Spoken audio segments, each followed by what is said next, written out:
Boxing King Media, powered by BYD. We're back in the UK. Well, we kind of are. Gareth, you're at Dallas Airport, so we thought, why not just get a quick reaction into the weekend's boxing? How long you got before your flight?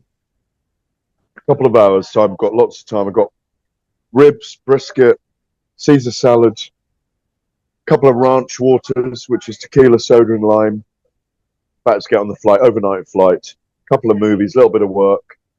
Like you, never off the Wi-Fi. I'll be on the Wi-Fi all the way home, and it's been a very, very interesting and intriguing week. Indeed, it has. I feel like we should start with the. I'm going to use the word proper boxing. Chris Smith put in an unbelievable effort. The Riyadh season card, Latino night. It was a really good show all round. To be fair, really evenly matched fights. But we ain't got time to talk about all the fights, so I'm going to talk about two of them. The first one, Chris Smith. What an incredible effort! Yeah, what an absolute stalwart, Chris. And wow, he took some huge shots. I picked ZURDO Ramirez to win on points. Chris was dented but never undaunted. Completely, always undaunted in the fight, always pushed forward, made it very close. So a lot of the rounds are very, very close. I had it 8 rounds to 4 to Ramirez. Thought they both put in 8 rounds to 4 to ZURDO. 116, 112. I thought they both put in an extraordinary shift. It was it was exhausting. I was watching it on the way to the rodeo last night, by the way. I went to the rodeo in Stockyard here in Dallas Fort Worth, and wow, it was exhausting to watch. It was a grueling contest where they had a bit of movement early in the fight, but then they stood toe to toe and went very, very hard. Chris can be well proud of himself. I'm glad the corner never pulled him out. He battled through that cut and a lot of punches, but I think ZURDO just had that extra gear and was a bit smarter in the exchanges and deserved the victory. I don't know if you know or not, Gareth, but from round 6 onwards, Chris had a broken rib, a broken hand, and a horrific cut. Well, so he did the last 6 rounds with them 3 injuries. No, he's an extraordinarily tough and incredibly hard man. And he will come again and he'll win the world title again. I don't know how he was afterwards. I hope he was well, and I hope he was emotionally well.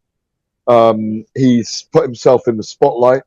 As you say, it was an extraordinary fight where both men gave everything. ZURDO looked nearly spent at the end as well. ZURDO, as he is. I remember him as a super middleweight covering some of his fights, and he's moved up the weights very, very well. They really produced on a night that deserved to be big. It's the first time I haven't been in Saudi Arabia for one of the big events, and it looked amazing. Indeed. And what is ZURDO's next fight more than likely is going to be Apataya. He said to me in the post-fight interview, me and Apataya is not a 50-50 fight. He didn't say what percentage it was, but he feels he's a favorite in that fight. What do you think? Doesn't surprise me. He's a southpaw as well. He's very smart. He's hittable. Opataya's got extraordinary power. He'll look at the Maris Bradis performance and how Maris Bradis took Opataya late and he exhausted him, and Bradis came on strong at the end of that fight. It's a brilliant matchup. And presumably it's for all the belts it'll be now, won't it? It'll be for the undisputed. So can't wait for that. I imagine that'll be a Riyadh season fight sometime, maybe April, May next year. I hope so. I don't know whether they've aligned it yet, but wow, what a fight that's going to be. Indeed, Gareth. On the undercard, I tell you who impressed me the most, and I really enjoyed watching, was the first time I've ever seen a minimum weight fight. A guy called Oscar Collazo, Puerto Rican guy, promoted, managed by Miguel Cotto, my new best friend. And yeah. Good. He's great. He's great, Miguel. Was he wearing his pink clogs? He was, funny enough, pink hat and pink eye cover on his phone. I always say to him, he's the toughest man that wears pink. Those pink clogs with all the little badges on. Yep, that's it. I love Miguel. I love Miguel Cotto, man. He's such an amazing Puerto Rican legend. Yep, and I'm telling you, he's for me, he's a nailed down. He's a Hall of Fame star. He's one of the good eggs in boxing, I tell you. And that young fighter of his, the minimum weights, fighter is going to go on and do amazing things. He'll come up the weight divisions, but Miguel knows when he's got someone like that, he will educate him so brilliantly. Yeah, indeed, I agree. Great fighter. And from your knowledge, does Miguel do many sit-down interviews? No, not loads, but when Miguel talks, he's not a talker, Miguel, but when he talks sense and he talks deep, and he knows all the nuts and bolts of the sport. And the thing is about Miguel, he's a giver. So this kid will get all the experience he's amassed. Miguel is adored in America, by the way, not just by Puerto Ricans, not by that community. He's adored in America as a boxer. Remember, this is a guy that fought Floyd Mayweather, that fought all the legends of the time. I don't have the whole list in front of me right now, and I don't want to get one wrong, but he fought everyone who was anyone, a who's who of boxers in his time. Yeah. Great guy. Spent a lot of time around him this week because we was in the same what do you call it, same hotel and same corridor. He was 5 doors down, so we spent a lot of time. And amazing guy. And then the big one that you was at, Dallas. There's so many opinions. Carl Froch's been having a back and forth with Jake Paul today online. We saw what happened with Eddie Hearn in the ring. What did you make of it? Like, I think the question for me, Gareth, is, and I'm going to be asking Domingo this tomorrow, is did Jake Paul carry Mike Tyson throughout the whole fight? Was it staged, or was he actually trying to knock him out and then he thought, "No, I'm going to let it go"? What did you think he was? No, when Mike came after him early on in those first couple of rounds, he ran, and he thought, "My God, he means business here." And we could see that there wasn't mobility in Mike's legs. He came in with his right leg strapped, of course, which concerned me. First of all, it was an amazing week to be around Mike Tyson. He's got an extraordinary aura. As you know, I had some close moments with him during the week as well. He's a very dignified human being who's been through an awful lot in his life. And I think the world gave him a lot of love in the event. Whether Jake Paul gave him a lot of love, landing 78 punches. Jake was throwing hard when he landed. Mike showed a little bit of elusiveness still. Maybe towards the end, Jake didn't kind of fully go for it, maybe. But I'm not going to ascertain. Well, Jake said in the post-fight press conference that he'd held back a little bit, but he also didn't want to take any risks because Mike was countering with the left hook when they were in close. He kept his distance the whole night. He had to play a safe game, but the fact it was watched by 65 million people on Netflix, and the fact that Amanda Serrano and Katie Taylor, another very brilliant close fight. Well, it wasn't a brilliant fight, Mike and Jake Paul. It was a brilliant event. But I think the numbers show how much interest the world has in Mike Tyson, and how Jake Paul, as in being a marketing genius, has elevated himself to a different firmament where he's going to be fighting a Conor McGregor next or someone like that, because he's really set the bar high. Maybe a Tommy Fury rematch might have been in his head, but obviously Tommy Fury's now going to be fighting Darren Till. Do you think Tony Bellew? No, I don't think so. I don't think that's big enough. I don't think it'll do big numbers. Mike Tyson has created a different. I mean, it might happen. I don't know. I mean, I spoke to Tony out here. He made a lot of noise with the stunt they pulled at the press conference. Obviously, that is part of the shtick that they want to get the fight. But I'm not sure Jake Paul will take that. He's talking about Canelo. I think it wouldn't surprise me to see him fight Tommy Fury in a rematch. It wouldn't surprise me to see him fight Conor McGregor or even John Jones, the UFC heavyweight champion, in a boxing match. Okay. Amanda Serrano, Katie Taylor. I think that the big talking point there was, I think everyone's pretty agreed that it could have gone either way, and you couldn't debate if it went either way. But the big talking point was round 6, that cut. I spoke to Rob Smith yesterday of the British Boxing Board at the Riyadh season event last night, and off camera, and I asked him if that cut happened in the British boxing ring, and he said that would have got stopped in round 6 and gone to the cards. What you? Well, I agree. I mean, I've never seen a cut that big not get stopped. Fight not get stopped when someone's had a cut that big. But I mean, well, look what it produced in the end. I hope Amanda's eye and her eyelid is going to be okay. I was amazed that they carried on. I thought it was over. It looked horrendous.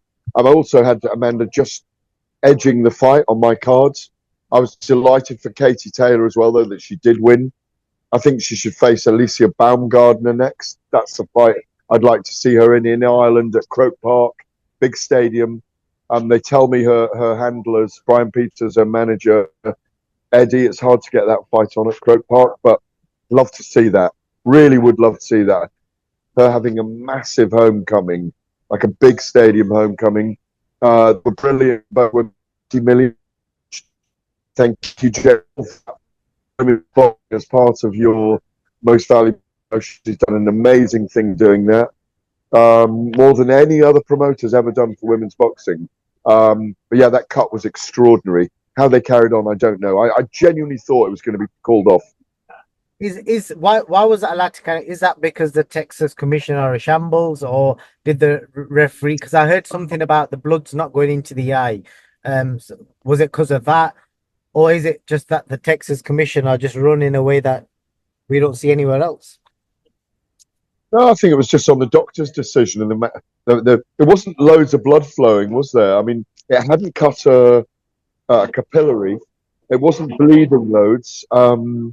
They did a great job stemming the blood. I can't remember who the cut person was for that, but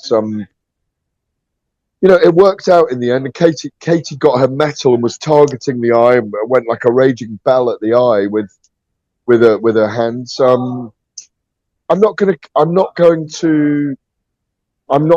to say she shouldn't have carried on unless there was irreparable damage there to that area. But for me, Serrano carried on and won the fight, and a lot of people feel she did win the fight. And let's be honest, I think a man's fight. I've never, well, it doesn't matter men or women. I've never seen a cut that bad not be stopped and go on for 4 rounds. I thought she might have one more round. Yeah, it's mystifying to me. I don't have an answer to it. I didn't speak to the commission afterwards, but maybe they do need to look at the decision that was made there and pull people out when they're that badly cut. I can't say any more about it. Well, I just want to get your opinion and see if you can be what you can tell me about this, because the big talking point, obviously, a lot of people give opinion on the headbutts in the fight. You know, saying that Katie does it on purpose. We've seen fighters come out saying I've never been cut other than when I fought Katie. Is that the case? Is it deliberate? And should it have been punished more severely if it was deliberate? I don't think Katie Taylor's headbutting people deliberately. I think it's the way she fights. She goes tearing in with the very fast flurries and goes in. And it was a southpaw against an orthodox fighter, remember, as well. So I think she was obviously deducted a point for using the head by the referee, and I think it was just that time.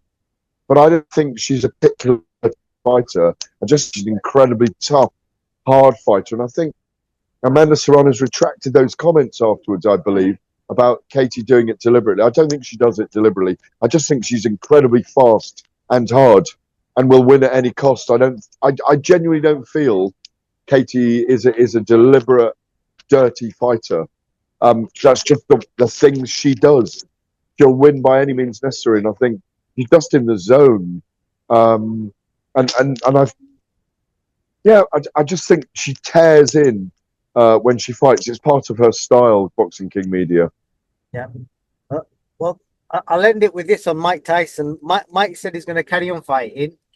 Should he carry on fighting? And also, I think Oscar De La Hoya worded it as disgraceful from Jake Paul for allowing that. No, I don't think Mike Tyson should carry on boxing. We've had that moment now, that viral moment, that rolling back of the years, the nostalgia moment. We're all seduced by by him getting in shape and seduced that he might be able to knock out this young upstart, the problem child.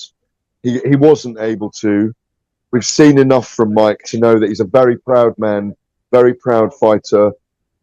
He deserves. He merits a place around boxing. He's a very special man. I have a lot of love for Mike Tyson in my heart and in my soul, and I just don't want to see him get hurt. 78 punches too many for me that he took. I think we've had that moment now. I don't think we'll see him back in the ring again. I just want to ask you, as a fan being there, how amazing was the ring walk? Because I was buzzing watching the ring walk, just watching Mike walk out. It was very, very special. As I said, it was a nostalgia moment when Mike walked out. The black trunks, the black cape, the black boots. Unfortunately, the right knee strapped black. Very dignified. We all know that walk, the tattoo on his face. It was 72,600 cameras were all on, lit up, photographing him at the time. 65 million people came around the world to go onto Netflix to watch it. So much so that I think some of their streams went down in different places. Yeah. It was an iconic moment for a very special, iconic human being. And we'll never see Tyson again. He's a very special human being. And I want to call Mike Tyson my friend. Okay. On that note, on that lovely note there, Mike Tyson, Gareth Davies, his friend. We're going to end it there, and hopefully I'll see you soon, Gareth. Have a Lovely, safe. I'll see you in the week. You will, mate. Have a safe flight back. I'm glad you're home safe. Thanks for having me on, as always. Cheers. Top man. Thank you, Gareth.